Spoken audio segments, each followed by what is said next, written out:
Welcome to Speak for Yourself. Marcellus Wiley in the building. Emmanuel Acho not in the building today. Here he goes. But I got co-host of The Herd, Joy Taylor in the house. And Slick Rick the Bucher with me. So let's get it started with big news in Cleveland. Boom, boom, boom, boom. Where Odell Beckham Jr. was officially released by the Browns earlier today. OBJ was in his third season with Cleveland, but was at the center of controversy. Like Prince said, controversy, when his dad called out Baker Mayfield earlier this week. General Manager Andrew Berry said in part, quote, "We've just reached the point where it is best that we move forward as a team without Odell." So, John, who do you blame for Odell's exit? I blame the front office. Look. Already. Yes. They're the decision makers. Oh. We've been talking about this from the moment that Odell arrived in Cleveland. We have been discussing, how's it going to work? Is Odell going to get back to form? The catch. Yes. Is he going to elevate Baker? The Browns arrive. They have a star receiver, genius. And we've just been discussing ad nauseum. When is it going to happen? Is it going to happen? Whose fault is it? Does it work? Does it fit? Does the offense fit? Does Odell need more targets? Endless conversation. You ever notice when you talk about something and like how it's supposed to work for a long time, you maybe think like, maybe it doesn't work. It's like a relationship, your friends in a relationship, they're constantly complaining and they're trying to fix it. It's like, maybe you guys just aren't meant to be together. That's okay, because there's so many people in the world. You guys both deserve to be happy. Baker deserves to be happy. Odell deserves to be happy. The Browns deserve to be happy. It's all good. Sometimes these things don't work. It doesn't mean that it's dysfunctional. Kevin Stefanski and Andrew Berry, I think, have done an incredible job, a historic job, actually, when you look at how bad the Browns have been for decades, at least as long as I've been walking planet Earth. So this isn't on Baker. This isn't the offense that they run. It's not the style of play that is conducive to a receiver like Odell Beckham. Now, look, there's some blame to go around. We all saw the video. Maybe Odell's open a lot. Maybe? Maybe Baker is not capable of getting the ball to him. They're not on the same page. Odell does have some injury issues. But again, that's why I lay this at the feet of the front office. It's the front office's job to put the pieces on the team together. It's the front office's job to recognize when things don't work and don't double down on what's not working. It's okay to be aggressive. It's okay to make quick decisions when you see that things aren't working so that it doesn't spiral into a messy situation, which is what we have now. It's not Odell's job to make Baker better. It's not Baker's job to elevate Odell to the receiver that we saw in New York. It is the front office's job to put together pieces that equal a winning organization, a winning formula, and keep the peace. And that's not what happens here. So, no, this is at the feet of the front office. At the feet of the front office. Those same feet that never cross the white lines is the front office. How many passing touchdowns does the front office have? Come on, general manager. How many catches do you have? None. So the blame is not upstairs. They gave you an opportunity, and the opportunity has turned into this failure. Now, who do I blame for Odell's exit? Damn it. I am now a prisoner of my own philosophy. I always start off with any incident, any issue in my life of confrontation.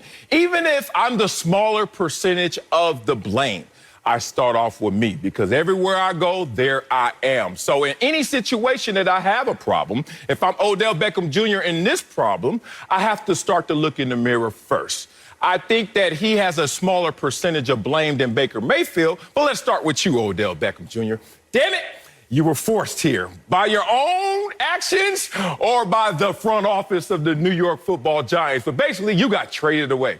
And they gave you a penalty in terms of where they were going to trade you. They traded you to the Cleveland Browns. They said, oh, you want to be a big star? And at that time, they looked around and said, where can a star not shine as bright? Send him to Cleveland. And he gets to Cleveland, and he has this young quarterback, a first overall pick in Baker Mayfield. And they still go out there and actually have 1,000 yards receiving in their combination, in their pairing. Respect, okay? But Odell noticed something real fast. One, the star doesn't shine as much out here as it does in New York. But two, did I just lose 23 yards per game in production, going from Eli Manning, and I'm talking about the ashes, the cremation, the remains of the great Eli Manning, the horrible version of Eli Manning, to now this #1 overall pick who just so happens to not be able to get me the ball to the same degree? That's a little peculiar. But let's go further than that. I'm going to stick to Odell on this block. Next block, I'm going to get to you, Baker, so you just better stay tuned. Baker, Odell went from greatness. Odell's first 3 seasons, listen to this, y'all. 288 catches, 4,000 yards, 35 touchdowns. I'm going to say this again. Y'all know how many people played in the NFL? Whole lot of. Only player in NFL history to reach those marks. Only player. No, I ain't say Randy Moss. Nope, I ain't say Jerry Rice. No, I ain't say T.O. Odell Beckham Jr. But as soon as he met Baker Mayfield, he knew that his best days were behind him. And he found out fast. My last point is this.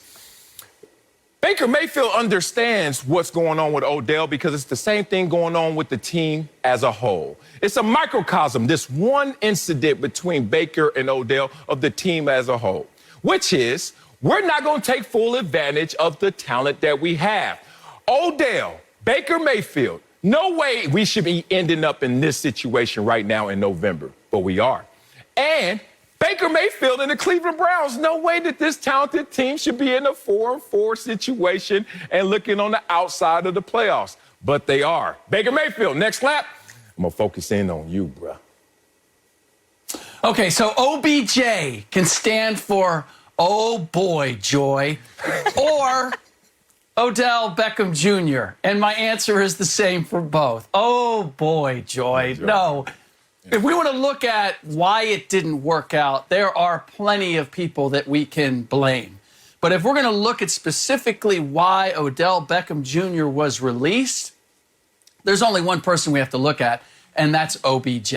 Because OBJ is the one that his dad put out the visual slander of his quarterback.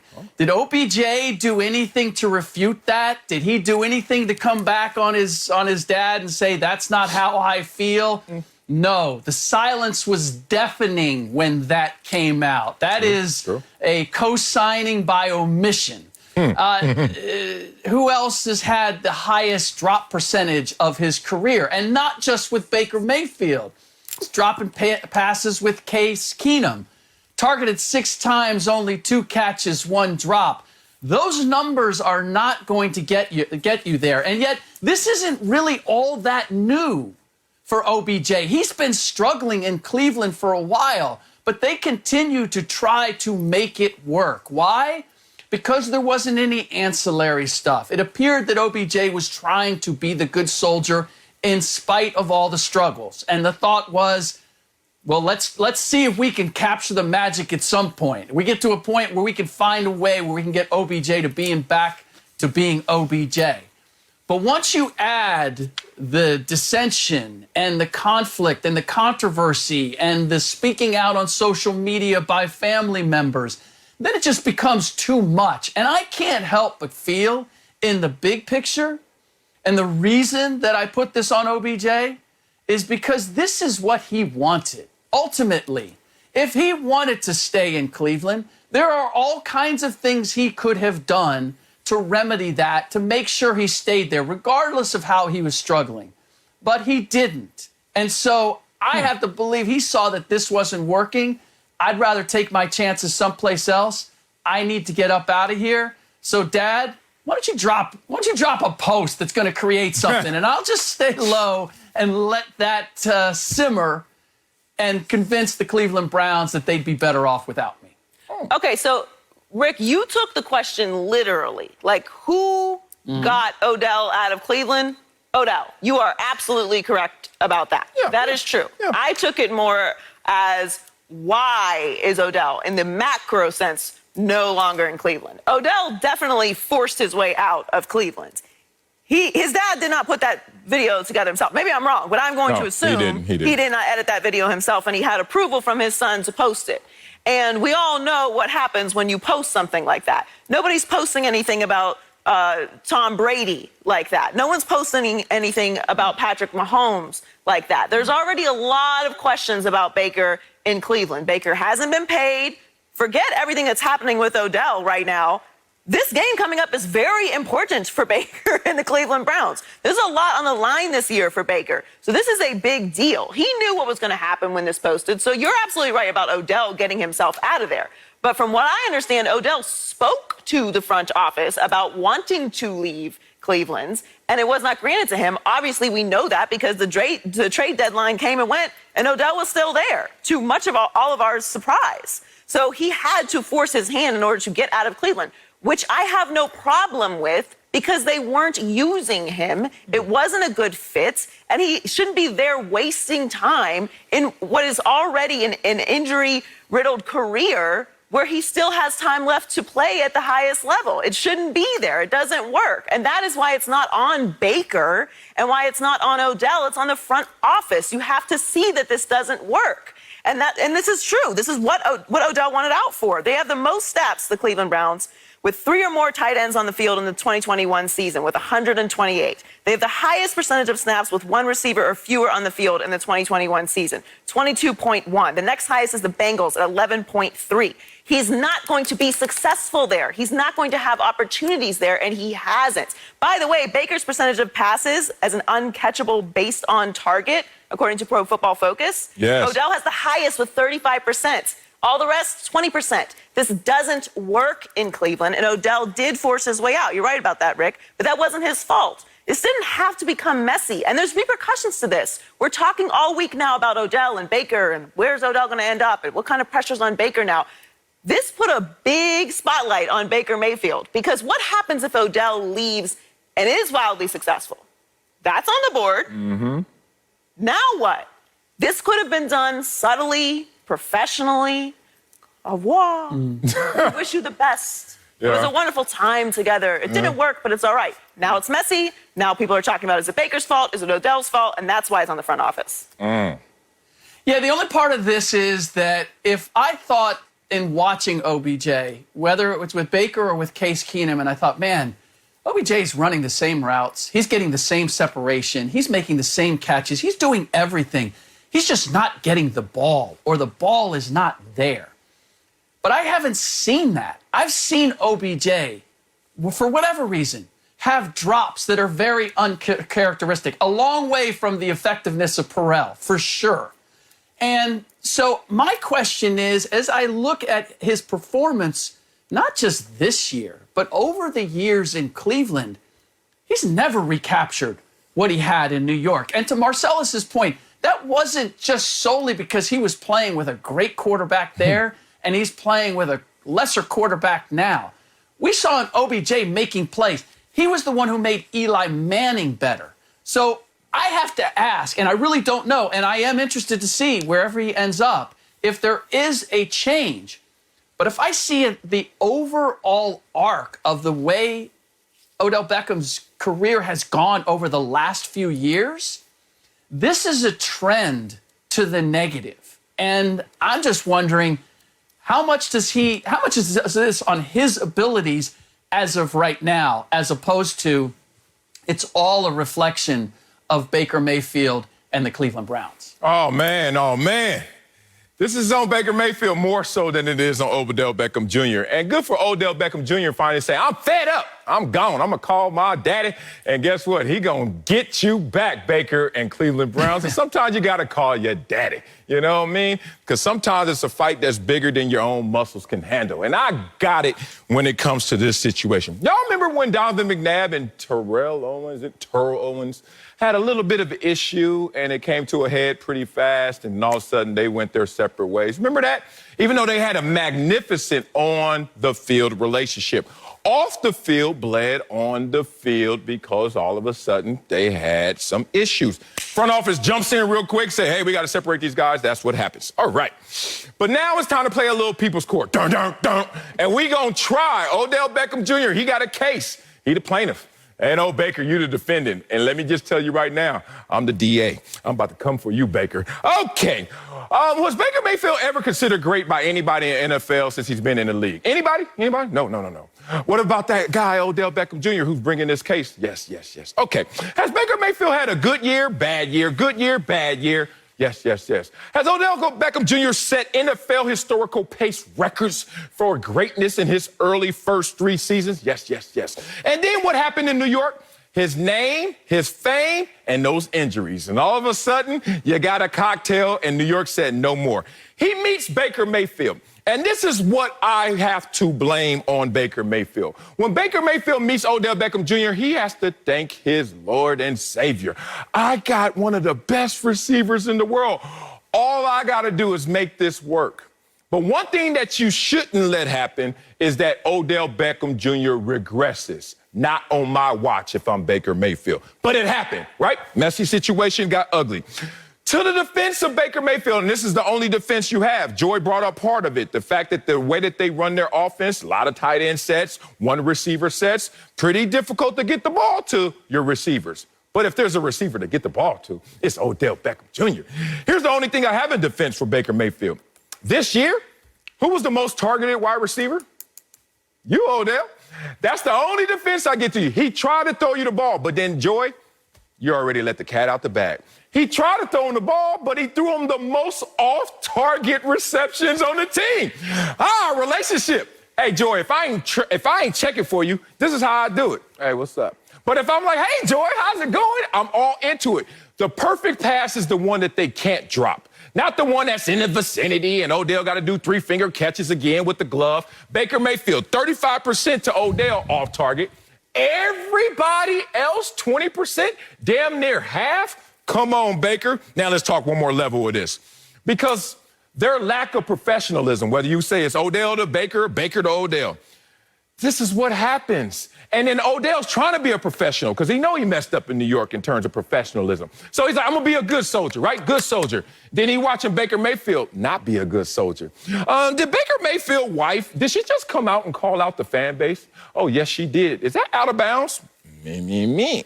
Did Baker also call out his own teammate before, and Duke Johnson and his money? Did Odell say that was inbounds, out of bounds? Me. Did Baker Mayfield call out the medical staff? Did Baker Mayfield even call out his head coach and Hugh Jackson? So Odell's sitting there, you know he got receipts, good soldier, waiting. Give me the ball. Give me the ball where I can catch it. Oh, that's how you want to play the game? 911. Yeah, let me speak to my daddy. All right, my daddy got to set the bomb off. This is on Odell a little bit, but most of it is on Baker Mayfield because none of this should have happened on his watch. Coming up, there's a lot going on in Cleveland. You don't agree with me, I can tell, Slick. Look at your face. And they still have a game on Sunday. We'll tell you our expectations for Baker Mayfield. But first, it looks like Dak is back. And you know that he'll never be whacked. We'll tell you if we have any concerns with the Cowboys star playing on Sunday next. Let's head to Dallas. Dak Prescott is set to return Sunday when his Cowboys host the Broncos on Fox. Dak missed last week's win with a calf strain, but he was a full participant at practice Thursday and said he's, quote, pretty close to 100%. So, Marcellus. Yes, ma'am. Do you have any concerns with Dak playing Sunday? Oh, yeah, I got some concerns. I have my concerns based off of what I'm hearing out of Dallas this entire week.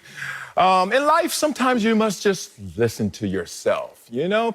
A lot of times we get all of these inputs that come from external noise. And, yeah, you got to listen to your parents when you're growing up. You become an adult. Then you listen to your peer group. You listen to your boss. You listen to those that you work with. You were listening to so many things on the outside. How many times do you just listen to yourself? Hey, Dallas Cowboys, why don't y'all listen to yourself and realize that you shouldn't play Dak this Sunday? Want to know why? Joy Taylor, you're very familiar with the practice week, as you know, as your Hall of Fame brother who was a beast, who I told them they should have drafted before me, and now look how that turned out. See, y'all wasted some money on me instead of Jason Taylor. They're great. But in a practice week, 2 things happen. You go to Wednesday practice, and usually your mindset is we got to go full tilt. That means 100% because, hey, the lactic acid's gone. We recovered from the game on Sunday. It's time to go full speed.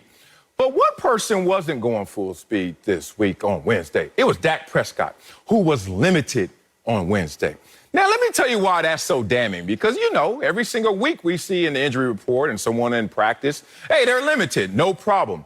He's a quarterback, y'all. If you haven't noticed, the Dallas Cowboys don't wear red.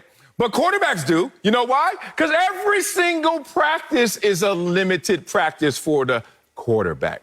Now, on Wednesday, Dak gets the double limited? Why is he limited on a limited basis? You want to know why? Because he ain't right. Listen to yourself. You know he's not right on Wednesday, but all of a sudden he's going to be better Thursday. Then he's going to try and test it on Friday. You know what? Let's play Dak. How about you do this? Not play Dak until he can have a full week of practice as normal. You're going to play the Denver Broncos at home. The next week is Atlanta Falcons at home. You guys are 5-3 without Dak in the last 8 games, and 2 of those teams, those were playoff teams from last year. Stop it. The risk reward is not worth it. You got to sit Dak because you're already told on yourself. Marcellus Wiley, I know that you did not approach your football career with this same mindset. You were never looking over your shoulder going, I don't know if I can play this week. I don't know. This doesn't feel quite good. Or I don't know if we should. Look, I'm going to take Dak Prescott at his word. He's saying I'm almost 100%. And at this point in the season, anybody who is almost 100% is ahead of the game. I wasn't concerned a week ago when they were playing the Vikings, who had won 3 games in a row on the road, and we were just coming off of the calf strain, whether or not Dak Prescott was going to play. So how am I going to be concerned about Dak Prescott playing against the Denver Broncos team that has lost 3 out of their 4 games, last 4 games, and I'm playing them at home, and they just traded Von Miller? Why should I be concerned? Look, the Dallas Cowboys, for whatever reason, and I wasn't there at the beginning of the year, they looked to have all sorts of problems. Dak Prescott appeared to have all sorts of problems, and yet they have weathered them all. They have come through it all, losing only that first game against the defending Super Bowl champions. So underneath that star right now, I'm convinced that there's a horseshoe. And underneath the horseshoe, there's a rabbit's foot. And underneath the rabbit's foot is a 4-leaf clover. This team, for whatever reason, has everything tilting in the right direction, and I have every reason to be optimistic about where they're going, whether that's Dak Prescott and his health or the Cowboys overall. And certainly facing the Denver Broncos at home, I can't possibly have a concern considering everything else that they've gone through and done so successfully. Well, this is kind of a layered question, but I'm going to say no in the way that I agree with Rick. If you're out there, I'm assuming you're ready to go. There's no such thing as 100% in the NFL at this point in the season. We know the injury he was coming off of last year. We know that he's dealing with a calf strain now. But you got to play hurt. That's part of what the NFL is. Dak is a tough guy. Up until this past injury last year, he was not an injury-prone player. So maybe if this was a player who was constantly injured year after year and we were always having this anxiety about if they're going to be available, then sure. But that's not Dak's story. So if he's saying he's as close to 100% as he can be and he's going to play, then I am going to be confident that he's able to be out there. You got to play hurt. You don't play injured. You play hurt. People are hurt at this point in the season. You know, I haven't had a day off since the start of football season. I'm hurt, but I'm not injured. We're going to do this, all right? I just had to sprint to the bathroom. I had 20 seconds to get to the bathroom and back. Got to do it in heels. You got to make it happen. We're here. We're here. We're going to do it. We're going to play. And that's what Dak Prescott's going to do. Before his injury, he was 3rd in passer rating, 1st in completion percentage, 7th in passing yards per attempt. So even if he comes back a little wobbly, they have some room to wiggle. As Rick said, this Cowboys team is loaded. Their running game is going. You don't have to push Dak, but he says he's going to be out there. He says he's going to be 100%. Then I have confidence in him. And again, the opponent that they're coming back against has, I don't want to say punted on the season, but we know what the Broncos are at this point. They just got rid of Von Miller. Yeah. They're starting to kind of retool and I believe look ahead. So this is a good game for him to be coming back in as well. But do I have some anxiety about his injury? Sure. But if he's going to be out there, I'm confident that he's able to go. Oh, Joy. Oh, slick. I got to do this. Joy, I'm not going to get into your business too much, but, just full disclosure, I've known Joy for over 2 decades, but I got to know her a lot better since we were in the same building, same studio. Now we're on the same show. Yay. And Joy, I'm not going to get into your life, your business, or your financials, but I don't know how you really manage your money. But I'm into risk and rewards. Okay. And I hope you are as well, Joy. If not, let's talk all after the show. But right now, listening to you right now, I'm a little skeptical of how you manage your risk and your rewards.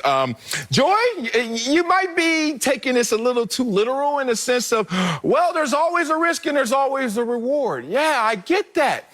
But not just list those risks and list those rewards. Let's measure the distance between the risk and reward. Let's measure the gap between the risk and the reward. Let me talk in story form, as I often do, before I get to what I'm trying to say. I grew up in Los Angeles, California, yay. And I always wanted to go to the big high school football game in my neighborhood. Just so happens that game was the Dorsey-Crenshaw game, right? And I'm sitting there, my dad and my mom raising me the right way, telling me, hey, you ain't going to that Dorsey-Crenshaw game. And I'm like, why? And they would make mention of some of the violence that had occurred at past games and some of the violence that may occur at future games. And I'm sitting there, I'm like, but, if I go to the game, nothing happened this time, or my friend went last year, and blah, blah, blah. And then they started to just list the risk and list the rewards. And they said, I want you to tell me, is it worth the risk, the reward? And I said the reward was I get to go to my neighborhood football game and see them play. And the risk was somebody was going to fight, and more likely somebody was going to shoot. And they were right, because the gap wasn't wide enough in terms of, okay, I'm sitting here, popcorn, chili cheese, Fritos, what it do, Dorsey Crenshaw, versus pack. And I'm like, damn it, I'm not shocked. If Dak goes on that football field, admit it, and he go pack, and that calf goes again, no one's going to be shocked. Y'all be like, damn, there was this much of a chance that could have occurred. That much of a risk, Joy. That much of a risk, Slick. So y'all got to get a little more gap between the risk of Dak getting injured and the reward of beating the Denver Broncos. Come on, y'all. Crenshaw, Dorsey time. Coming up, Patrick Mahomes. That was a real story, too. Patrick Mahomes has had a rocky first half of the season. Shut up. I ain't get shot at, though. But we'll tell you, if we have faith, he'll bounce back this weekend. I'm here still. That's next. Don't speak for yourself. Sounds like you got faith in Cooper Rush. And now the Chiefs have a big matchup at home against the Packers Sunday on Fox. Green Bay will be without Aaron Rodgers, but KC still has Patrick Mahomes. The Chiefs superstar has been struggling with a league-leading 12 giveaways. And he said this week, quote, you have to battle through adversity to try to be on top. Yeah, real deep. So, Slick, do you have faith in Patrick Mahomes bouncing back this weekend?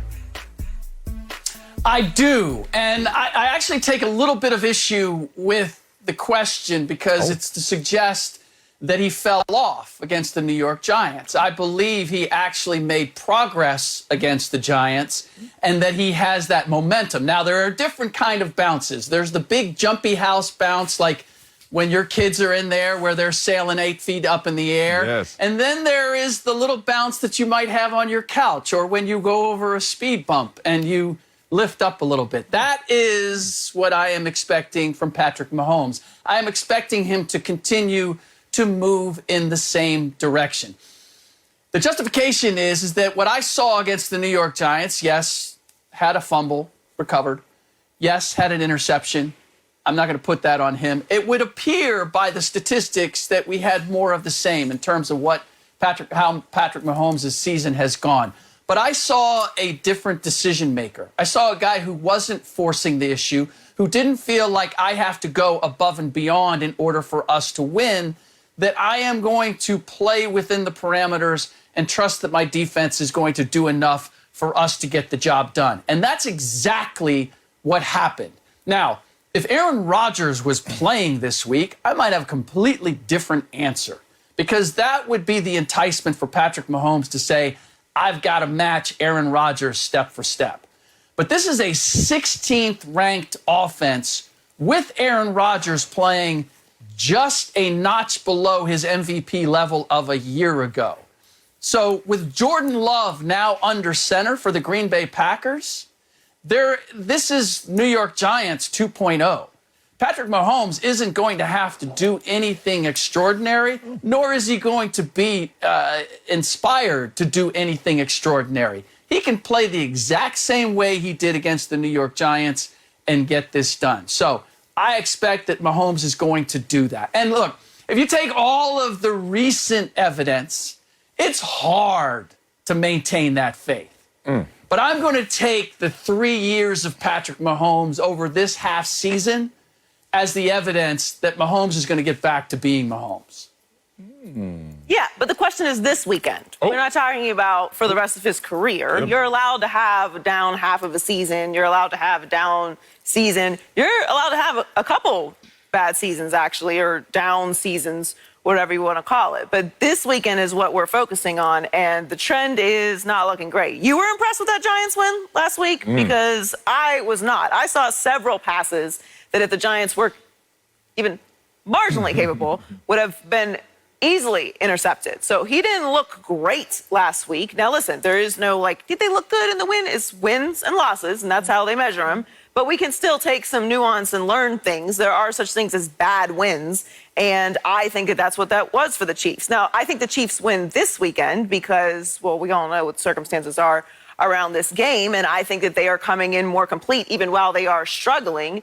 But this weekend, what am I supposed to expect except for what we've seen from Patrick Mahomes? Just because they get the win over a team that doesn't have first ballot Hall of Famer and Aaron Rodgers on the field doesn't mean that Patrick Mahomes is going to light it up. He's been struggling this year. I think it's okay to say this now. It's safe, right? At the beginning of the year, the first couple games, everyone was like, I don't know. Maybe, he's just got a bad toenail or something. Something's going on here. But I think we've reached at the point in the season where we can all just be honest with each other. Yes.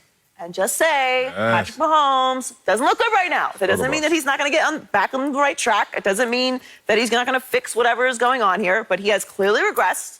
It can be stopped. It can be fixed. But I don't know if I'm going to see that this weekend. I don't have faith I'm going to see that this weekend. I don't even know if it's going to be fixed for the rest of the year. And because the turnovers are so egregious, so intense, and so frequent, and their defense is struggling the way that it is, there might not be a fix for it this year because you cannot consistently turn the ball over like that to a defense that is struggling the way the Chiefs' defense is. So this weekend, I'm going to go with no. Until I start seeing something that's more impressive than what I saw last week against the Giants, I'm going to go with no. Yeah, I'm with you, Joy. No. And it's an absolute no. Why? Because if it's talking about faith, you got to talk in absolutes. You can't have just a little faith. Little faith. You can't walk on water with a little faith. You're going to get wet, right? You might drown. So look, you can't be half pregnant. Now, that joke hits different when Acho's here. But the point is, you can't be half pregnant. You got to be all pregnant or you ain't pregnant. You got to be all in faith, but you ain't got no faith. And sorry, Patrick Mahomes, you did this to me. I don't have any faith. It's not about how the outcome. Oh, you beat the New York Football Giants in a struggle fest at home. It's the performance. And, man, Patrick Mahomes is just not the same. Y'all know that his quarterback rating right now is 94.5, 17th in the league. Patrick Mahomes, a guy who's used to 113, 108, 105, now down to 94. Woo, why is that coming to play? Because you're going against a defense. And you're going against a defense that is 7th ranked. A defense that is 9th ranked in scoring defense. A passing defense that is 6th ranked. So this is going to be a strong opponent right here. Joy talked about the turnovers. This is the most important part about it all. Every coach I ever had used to say, I don't give a damn what happens on that field. I only need one statistic and they can tell me what happened. Turnover battle, turnover ratio. And if you look at this game, this is going to be an interesting battle and what's going to prevail. Chiefs have had a negative turnover margin in 6 straight games. Packers have had a positive turnover margin in 7 straight games. Packers have won 27 straight games when they win the turnover battle. Here's the thing. You can say what you want about Patrick Mahomes last week. Slick, talking about, he looked all right. He looked kind of good. He looked like he bounced on the cushion instead of the bouncy water house or whatever you want to call it. Looked like he was hitting them switches in that hydraulic 6 tray I used to have. But the point being, if you turn the ball over like you did against the Giants, one offsides penalty away from another turnover, which was a game sealer for the New York Giants, Play that against these Green Bay Packers. It's not going to matter who's behind center because that defense is going to show up. Did it matter who was behind center when the Jets were playing against Cincinnati and everyone said Cincinnati going to... Did it matter who was behind center for the Dallas Cowboys? Everybody said the Vikings should be... These backups, they waiting. They chomping at the bit. It's their turn. Be careful, Slick. Oh, I'm not worried about Jordan Love. Not based on what I've seen to this point. And the fact of the matter is Green Bay has won that turnover ratio because of who? Because of Aaron Rodgers. Because he's the one who doesn't turn the ball over. We've said it all year long, and this is where my faith comes from. If this was being done to Patrick Mahomes, if this was a result of the defenses that he's playing or even the schematics that he's playing against, I would say, okay, this is something beyond his ken. This is something beyond his ability to resolve. But Patrick Mahomes has been the architect of his own misery. It's been his decision-making. And I'm sorry, but not all interceptions are created equal. The interceptions that we've seen for the better part of this season were, what is he doing? Why did he throw that? That didn't have a chance. That wasn't the case against the New York Giants. So I'm going to look at that as maybe a small step in the right direction, but a small step in the right direction nonetheless. And now facing another opponent where it's not going to be an offensive battle, or certainly I'm not anticipating it with Jordan Love under center for the Green Bay Packers, there's no reason for Mahomes to try to put on the cape and be a hero once again. So my expectation is that he's going to take another step in the right direction because he is Patrick Mahomes. Because of what I've seen him overcome over the last 3 years, I'm going to take the assumption that now that he's starting to move in the right direction, he's going to continue to do so. Man, Joey was right. I think it's okay to say that he has regressed. And we can say that and stamp that. But it's so funny when you're going in decline, everyone's in denial, especially the individual that's going in decline, including me. When I went through my decline, oh, no, all I need to do is go to Dallas. Dallas was like, damn. Okay, Odell Beckham Jr., when he comes to Cleveland, all he needs is... Hey, sometimes you just keep going. It doesn't stop. And Patrick Mahomes put us in this position. Nobody declared and went out there and professed that Patrick Mahomes is going to regress this year. He put us there. Every game we watch, and then 3 hours later, we log on to Pro Football Reference and see those numbers, and we're like, that's Patrick Mahomes? So I know he still has it in him, like you're talking, Slick. But being real, he got to show me something, because a blip could turn into a big block, which could turn into a line of you used to be above it, now you're below it. Here's the point that I really want to drive home about these turnovers. You keep saying it's not based on the defense. It's based on his decision-making. 7 straight games that he's thrown an interception, and in 3 of those, 2 interceptions. Going against a defense that has not allowed a 300-yard passer since Deshaun Watson last year, and he ain't even playing football.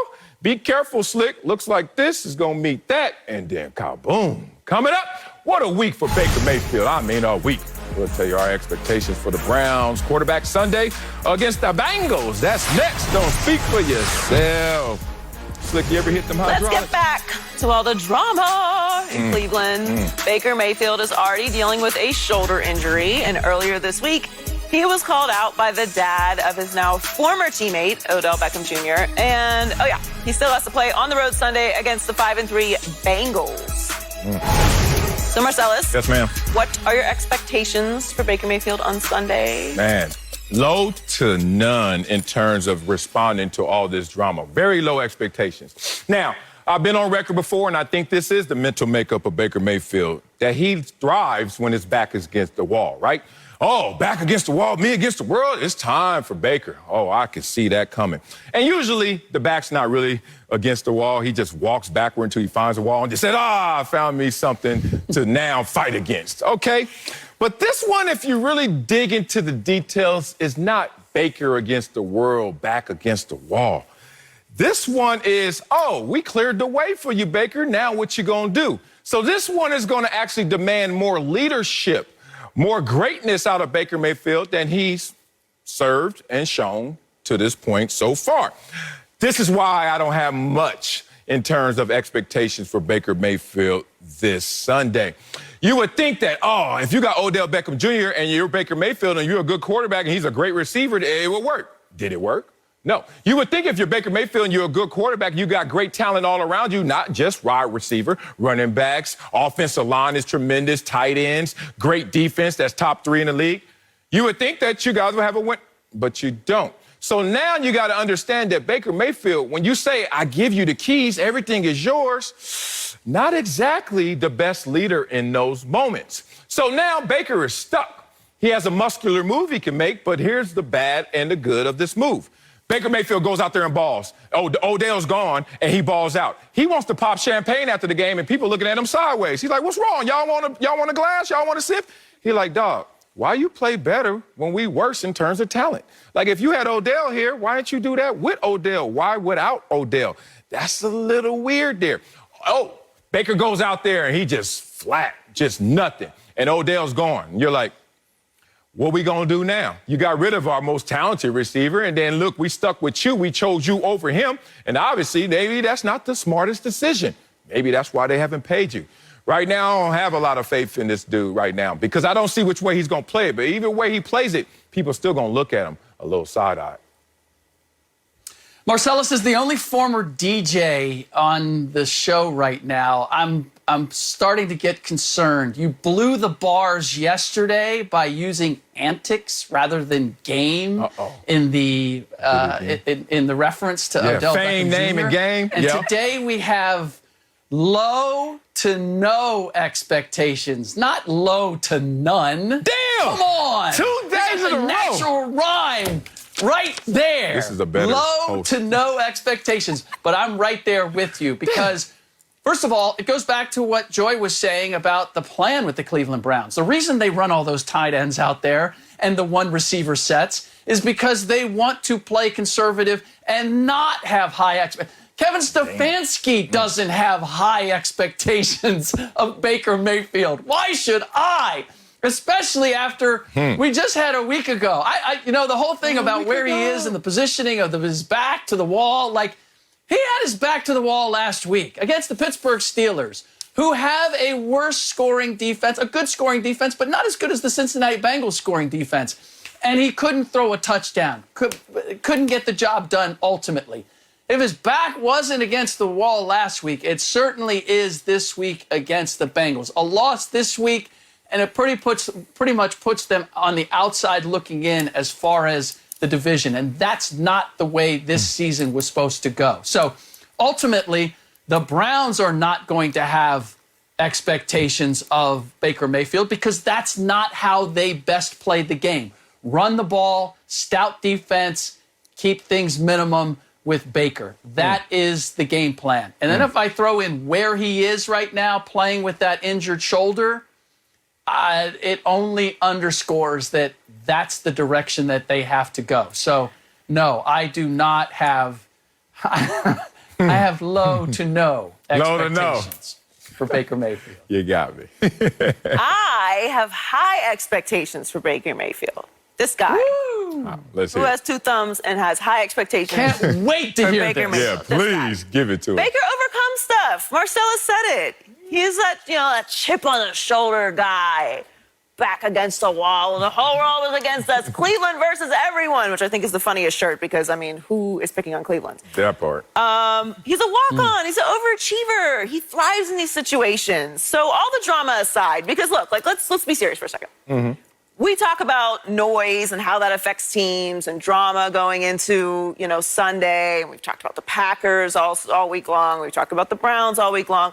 We know that teams can overcome the drama going into a week. We've seen teams lose coaches. Coaches get fired in the middle of the season. They rally and win 3 straight or whatever they do. So when it comes to game time, all that other stuff, I believe, gets blocked out. It's time to play. Does it affect, the prep leading up in some ways? Of course. Everything is something. Nothing is everything. Everything is something. But all that aside, this is a very important game. This is a crucial game for both of these teams. The Bengals are coming off an embarrassing loss to the Jets. We saw what the Jets were last night. Although, good job, good effort at the end there. But they did come off of a loss to the Jets. The Browns are coming off of a loss to the Steelers. To your point, Rick, If they lose this game, it's going to become very difficult for them going into the rest of the season. They need to win this game this weekend against the in-division Bengals. This is a serious situation. All the Odell stuff aside, all the injury stuff aside, all the are we going to pay Baker stuff aside, this is a real matchup. And I think this is going to actually be a great game. This is going to be one of those legendary AFC North battles that really actually matter for both of these organizations. The Bengals are loving that they're not in the conversation this week, but they're going to come in focused off of that loss. Aside from all the noise that the Browns are dealing with, they know what this matchup means to the rest of their season. So I actually think that Baker's going to play well. He's not going to put up the stat line he did last week, which was 20 for 31, 225 passing yards, no touchdowns, no interceptions. No. I do think they're going to play better than that. I think this will end up being a really great game, a must-watch game, and relatively high scoring. But I don't think that Baker is going to be distracted and down. And I think he's going to be extremely focused, which Baker tends to do, and live up to the moment. Do I think he's going to put up some spectacular, Aaron Rodgers-esque 400-yard? No. But I think he's going to do what he needs to do. In the end, I think Cincinnati wins, but I think it's going to be a great game, and I don't think it's going to be on Baker that they lose. Whoa, Joey tried to cook that up. Nah, that ain't it. I'm tasting, nah, that ain't it. You trying to say this is walk-on Baker moment. No, it ain't. This is actually closer to the 5-star Baker moment that he never had, that we never see him thrive in. This is, hey, we sent you a limo. Oh, we're not picking up Odell. He's gone. This is all yours. And matter of fact, when we get to the stadium, the keys are yours. Take it, do whatever you want to do around. This is your team. We clear space. Kind of how what happened in Dallas when Dak and Dez were sitting in that locker room looking at each other side-eye like, hey, man. Dez was like, I'm still a good receiver. Can I get some of them 50-50 balls? And Dak's like, nope. Playing it close to the vest, read the playbook, and trying to make a name for myself. I am a rookie. So then guess what? They beefed out. Organization said, yeah, Dez, you got to go. The rest is history. In this situation, we're at that place. We're at that point right now. And Baker doesn't thrive in those moments. Joy tried to cook up something, y'all, talking about Baker's going to live up to the moment. See, Joy, I talk a lot, but I listen more. You said live up to the moment. How's this for living up to the moment? End of the game against the Kansas City Chiefs. Baker Mayfield has the ball, potential game-winning drive, and throws it to somebody in a different color. That's okay. He'll come back. Chargers. Oh, game-winning drive opportunity. He'll get the ball and check down, right to his nostrils. This how far he threw the ball. Kevin Stefanski even had to call him out post-game. How is this for living up to the moment? Going against the Pittsburgh Steelers. Oh, my God, I got an opportunity. 10 points. You know that Baker Mayfield in 3 of his last 4 games has scored 14 points or fewer? And Joy told me it's going to be a shootout. Somebody going to shoot them tires out the limo that they sent to get Baker and didn't go get Odell because ain't no way this going to be a shootout. 5-1 against the Bengals. You ain't never lied. That was the old Bungles, though, not these Bengals. Staying with the Browns, Fox Bet Super 6 wants you to stack that cash. Last week, there were 5 winners who split over $300,000. You could be next. Scan the QR code, download the app, and play along with us. One of the matchups is Browns-Bengals. All right, Slick. Who wins by how many? Well, Joy's right. There is going to be, she's half right. One of these teams is going to have a shootout. 35-20, Bengals. Right. They did what young teams do. They got a little over their skis in terms of their early success. They didn't take the Jets seriously enough. They will be back on the beam when it comes to the Cleveland Browns. Sure, I get them. Browns defense is pretty good.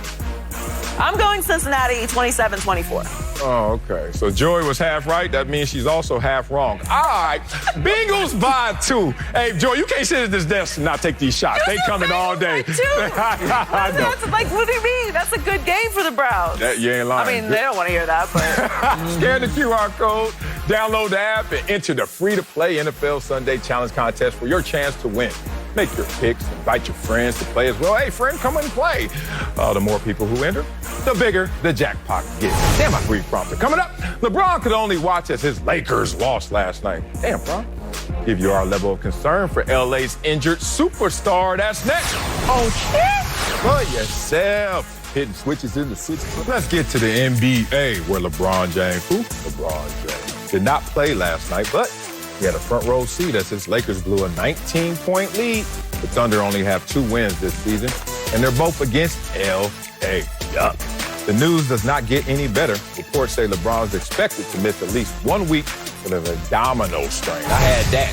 Joy and Slick Rick are back, but be sure to check out Slick Rick the Bucher's new NBA notebook on foxsports.com. Plug. So, Slick, on a scale of 1 to 10, what's your concern level for LeBron James? I'm going to go a solid but conservative 7.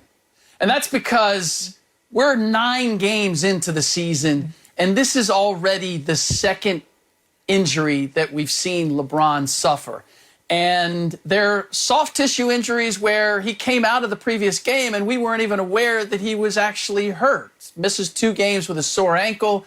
Now we have the abdominal strain. No indication in the previous game that that anything had happened or that he wasn't going to be available. And now it's going to be a week. And Marcellus, you know about abdominal strains. Those are tricky. Those and groins, anything in the core. Man, staying on top of those and getting healthy can be really, really difficult. Yeah. The other element to this is that the Lakers simply can't win without LeBron. And that wasn't supposed to be the plan in bringing in a Russell Westbrook and a Carmelo Anthony and all of these guys that are on the top 75 list. The thought was, we don't have to play LeBron a whole lot of minutes during the regular season. We kind of coast and ease him to the end and then utilize him. This team is 1-2 without him, and that one win is an overtime win against the San Antonio Spurs. 2 losses against the Oklahoma City Thunder after leading by 19 and 26. So they can't survive without him playing and closing games. And you add that to being 37 and already starting to have those nagging injuries that come along with age, and it is not a good place to be. So I feel as if I'm actually giving him the benefit of the doubt and simply going with a 7. Oh, man, I'm much lower than that. I'm a 4. And I only said 4 because I have some slight concern, but then I had to temper my thoughts and expectations and realize that, who am I talking about? LeBron James. Oh, who is LeBron James? A basketball genius, also very calculated. And because he's so calculated, he's come up with a new calculation at this tender age of 36, 37 this year as he plays. Guess what he says? If I'm not 100%, I ain't stepping on that court. Because 2 things he knows. 1, the basketball season doesn't even start until December, Christmas game, and then afterwards. And then 2, it really doesn't start until playoff basketball. And what undermined us last year? Injuries. Not only to myself, but also to AD, who is constantly and always injured. Now, LeBron makes this calculation and he says, you know what? When I'm at 99% on my diagnostics, 98%, whatever it is, if it's not 100, I'm not playing. Oh, my ankle, tweaked my ankle. You know what? Got to miss a couple games. Oh, my abdominal strain. I don't know if that's an abdominal strain. Did I eat too much? Whatever it is, I don't feel perfect. And guess what? Not only is that going to help me because at this age, I got to go out there and measure myself. I can't sprint this marathon. But more importantly, it's going to help the others come together as glue. LeBron knows wherever he goes, whatever team he goes to, he's going to get his. I got to make sure a team with 11 new players need to come together and be cohesive. And I wonder if it's working. In performance, you can see some signs of it working. AD's averaging 25 and 12. Damn, AD, go get it.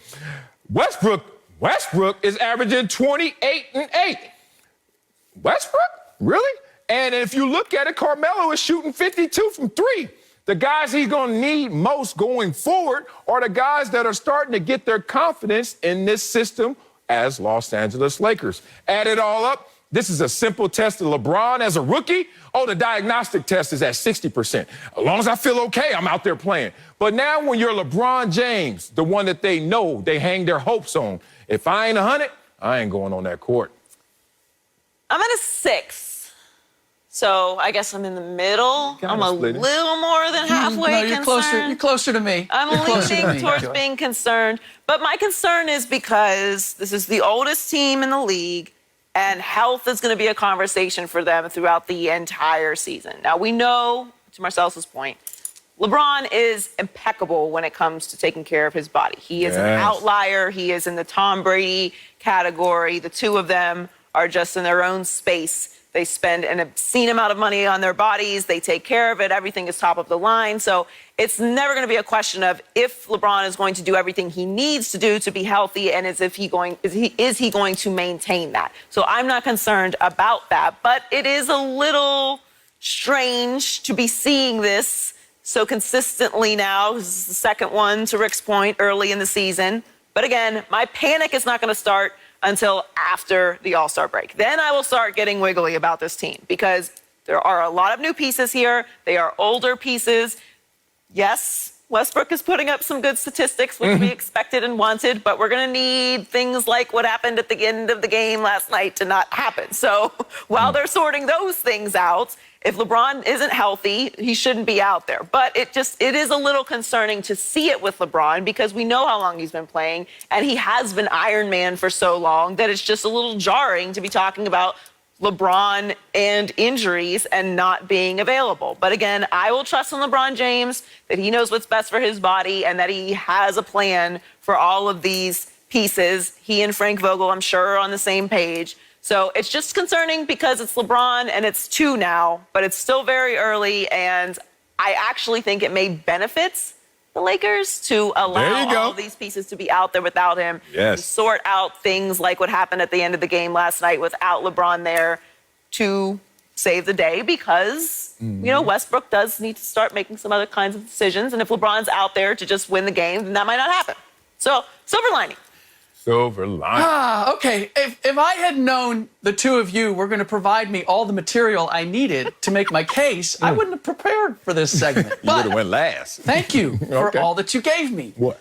Because first of all, let me go, Joy, I'll work backward. Joy, you made the point that LeBron takes care of his body in much the same way that Tom Brady does. How many times have we seen Tom Brady have to deal with nagging injuries over the last couple of years, or have an issue where he's got to miss a game because suddenly something comes up that we didn't expect? It's the fact that LeBron is so devoted to taking care of his body, and yet he is still suffering these nagging injuries that says to me something different is going on here, and he's paying the price of all those minutes and all those years that he has played to this point. So that's where the distinction is. It's like LeBron takes care of his body and it's still breaking down now where he can't play. To your point, Marcellus, 11 new players. Playing with LeBron is a completely different animal than playing with anybody else. If they are going to have the synchronicity that they need at the end of the year to play for a championship, this can't be 11 guys in LeBron. Because when LeBron's in there, everything changes. It becomes all about LeBron. And these guys have no experience doing that. So they need LeBron to be on the floor, and they need to find that. And I love the fact that you pointed out all those offensive statistics and didn't mention anything about the other end of the floor, which is where this Lakers team has some serious issues and some serious things to work out. And that's why this is the biggest issue is this team was supposed to be built so that they didn't have to rely on LeBron James. And what I am seeing is, in spite of all that star talent, they need LeBron James more than ever. And over the long course of the season and then into the playoffs, that is not a recipe for success. Man, Slick, I don't know what part of sports you missed in terms of the outcome. And you always started going with your old school, showing your age. Oh, it's about great defenses. The best defense is a greater offense. Like, you got to score the most points. That's why I always focus in on offense because, hey, a great defense in football, we held them to 3 points. How many they scored? How many we scored? Oh, we lost. Because their defense in that situation, you know what I'm talking about. Here's the thing. I like your points. You had me boxed in for a second there, and then I realized, in the NBA, they're not protecting their players like they are in the NFL. In the NBA, they tell you you can't load manage. So now, guess what players are realizing? We don't know how to manage the load. It's a little different. Tom Brady, he could play forever. He could play till he's 50, 60 in a violent sport of football because they protect the quarterback. But when you look at LeBron in basketball, 36, 37, that's dog years because, one, the body, athleticism. In basketball, it's going to wane way faster than it is a quarterback who's being protected by NFL that doesn't even care about load management. I digress. And Tom Brady's been dealing with that nagging MCL that he finally got done and all that stuff, but I digress. Here's the thing I want you to understand about these Lakers. Only team in the NBA with three players averaging over 20 points per game. That matters because when you get the straw, as I call it, the guy who can work with anybody, LeBron James the Great, just like me in this broadcast, and I can work with anybody, Slick Rick, Joy, Taylor, Manuel Acho. I ain't gonna say the rest of them names because they ain't here. Coming up, Odell Beckham Jr. is out of Cleveland. So what's next? That means we could do this, Slick. We'll give you our best fit for OBJ. Next, don't speak for yourself. And nobody else in the NBA. What's that Lakers record? Odell Beckham Jr. was released by the Browns earlier today. So we're looking at what's next. The three-time Pro Bowler. OBJ will hit waivers on Monday and will not be eligible to play this weekend. So, Marcellus, which team is the best fit for Odell? Oh, man, it's simple for me. It's the Baltimore Ravens. Good. Woo!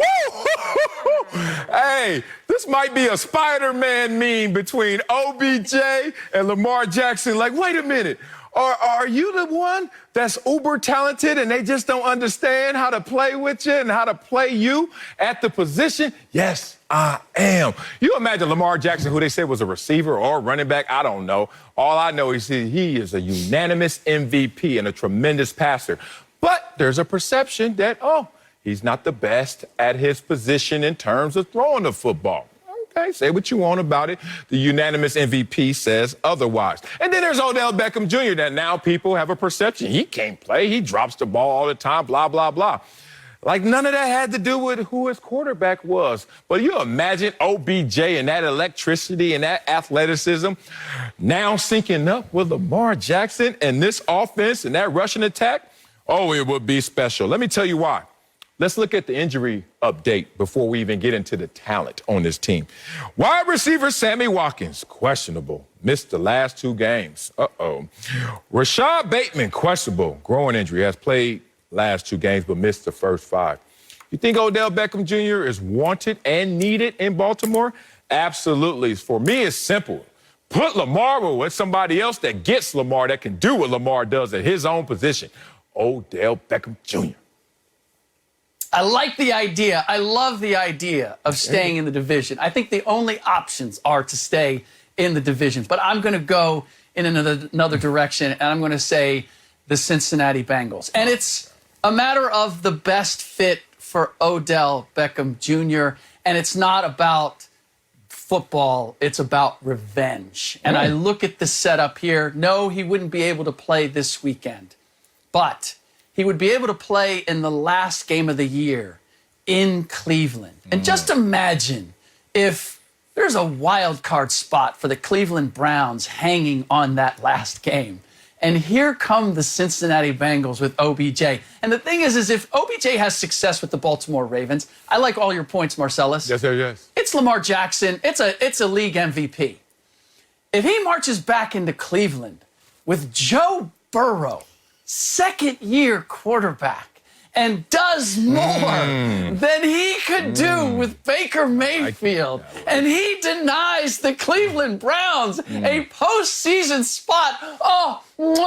Please, the only place for him to be is with the Cincinnati Bengals on the last day of the regular season and to come out of Cleveland with a victory. Say that again. And take those keys from the stadium. Oh, my goodness.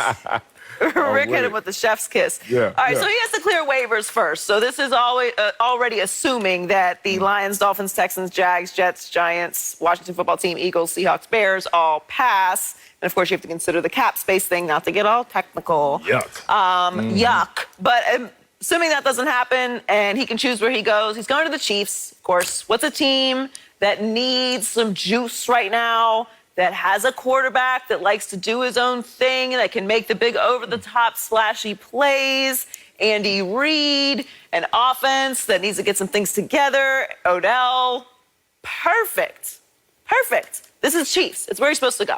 It's where he's going to go, actually, I believe. If he clears waivers, he's going to end up with the Chiefs. It's the right situation. They're a team that we still are afraid to not call a contender, even though we talked about earlier in their struggles, that they are struggling right now. I think this is a perfect situation for Odell. He'll get with Patrick Mahomes. It'll be electric. It'll come together. Patrick Mahomes is not one of those quarterbacks, similar to Lamar, which is why I like the Lamar option as well. He's one of those quarterbacks that doesn't have to be on time and on rhythm. There's been talks about the Patriots and some other locations like that. No. This is a place where Odell can go do his thing and Patrick can get the ball to him. So I think the Chiefs is the perfect place for Odell. I don't know about that right there. I'm over here looking up. Patrick Mahomes this year, 94 quarterback rating. Baker Mayfield, his career is a 90. This version of Patrick Mahomes, I don't think Baker Mayfield wants to see it again. He needs it. OBJ be like, damn, are you Baker again? Because right now, throwing the ball to the other team, we need to see Mahomes get back to Mahomes before you have the distraction of OBJ. Coming up, welcome to the NFL, Jordan Love. Who do you love? Mia Chanel. I love that song. We'll tell you if the Chiefs should be on upset alert against the Packers. Next on Speak for Yourself. Yeah, the Packers are on the road in a big matchup against the Chiefs Sunday on Fox. But there's a twist. Aaron Rodgers is out after tested positive for COVID-19, which means Jordan Love will be making his first career NFL start. Chiefs have had an up and down season so far, but they're favored by 7 points according to Fox Bet Sportsbook. So, Slick, should the Chiefs be on upset alert against the Packers? No, they should not. Line jumped 6 points once Aaron Rodgers was ruled out because the Packers haven't played without Aaron Rodgers since 2017. And maybe all of you have forgotten, but when Rodgers was holding out, they tried to pull Jordan Love out of the oven. They took one look and went, oh, this ain't ready yet. Let's put that back in. Well, now they have no choice but to pull him back out. They're 6-11-1 without Rodgers. No, Kansas City Chiefs are going to get this done because of who the quarterback is for the Green Bay Packers. Yeah, they should absolutely be on upset alert. The Chiefs have not been playing well lately. The turnovers have been a disaster. The Packers have had a positive turnover margin in 7 straight games. It's the largest active streak in the NFL. This defense is serious. They better come serious, come correct. I don't care who is playing quarterback for the Green Bay Packers. Yes, they should be on upset alert, like Beyonce would be in the verses against Rihanna, like Drake would be against Kanye. Kanye beating Drake, and Rihanna beating Beyonce.